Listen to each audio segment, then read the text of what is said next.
오늘 말씀은 누가복음 10장 21절부터 42절, 제목은 어린 아이들에게 알려주심입니다.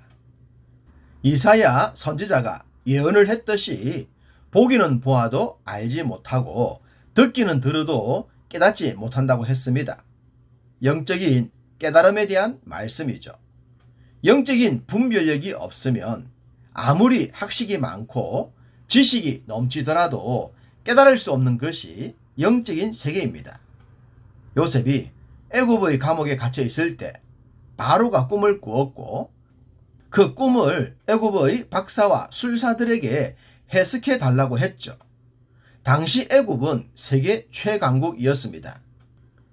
어떤 분은 미국과 옛 소련을 합친 것보다 당시 애굽이 더 강했다고 합니다. 이렇게 강력한 나라를 구축함에 있어서 박사와 술사들의 역할은 지대했을 것입니다. 이들은 한마디로 애굽의 모든 지식의 종합 세트라고 할 수 있기 때문입니다. 그렇지만 그들은 자신의 군주 바로의 꿈을 해석하지 못했습니다. 그것이 영적이지 못한 존재의 한계입니다. 다윗과 함께 통일 왕국을 구축했던 모략가는 아히도벨입니다. 그의 모략은 하나님께 받아 말하는 것과 같았다고 할 정도였으니 더 이상 설명이 필요 없겠죠. 그렇지만 그의 모략도 후세 앞에서 종이짝이 되고 맙니다. 하나님이 막으시고 보여주지 않으시면 인생의 지혜와 지식과 모략은 한낱 종이 쪽지에 불과하기 때문입니다. 주님은 오늘 본문에서 이렇게 말씀하셨습니다. 그때에 예수께서 성령으로 기뻐하시며 이르시되 천지의 주제이신 아버지여, 이것을 지혜롭고 슬기 있는 자들에게는 숨기시고 어린 아이들에게는 나타내심을 감사하나이다. 옳소이다. 이렇게 된 것이 아버지의 뜻이니이다. 지혜롭고 슬기로운 자들이 아니라 어린아이들에게 하나님 나라의 비밀을 알게 하셨다는 겁니다. 많이 배우고 높은 자리에 올랐다고 자부하는 사람들은 교만해질 가능성이 높습니다. 자신이 마치 신의 자리에 오른 양 착각하곤 하죠. 반면 아이는 아직 미완성의 상태라 그러한 교만에 빠질 가능성이 낮습니다. 하나님께서 어떤 자들을 사용하시는지를 알게 하죠. 12 제자들도 70인의 제자들도 이에 해당하지 않았겠습니까?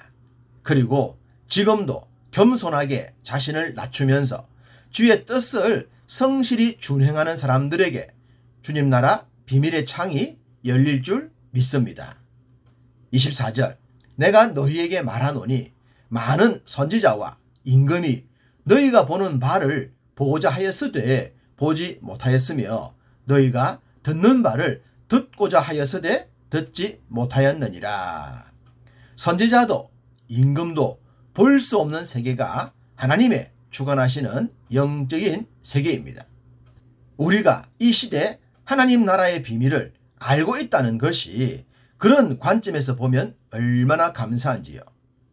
바울이 정언을 했듯이 미련하고 약한 자들을 통해 지혜롭고 강한 자들을 부끄럽게 하신다는 말씀처럼 말입니다.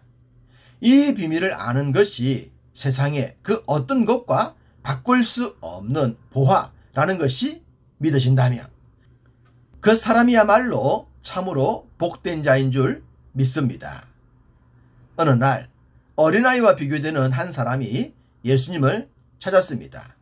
어떤 율법사인데요. 그는 선생님, 내가 무엇을 하여야 영생을 얻으리까? 라고 물었습니다.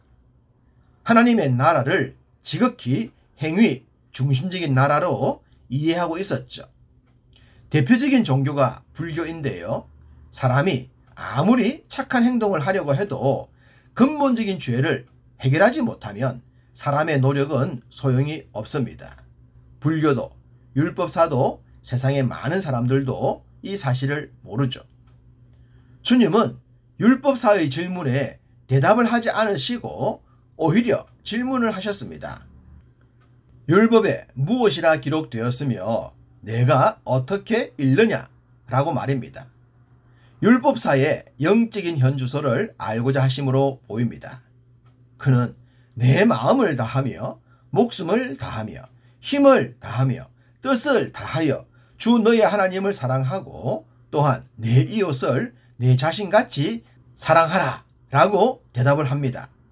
주님은 의외로 답 잘함을 보시고 다시 물으시죠. 내 대답이 옳도다. 이를 행하라. 그러면 살리라. 율법은 언제나 우리에게 행위를 요구합니다.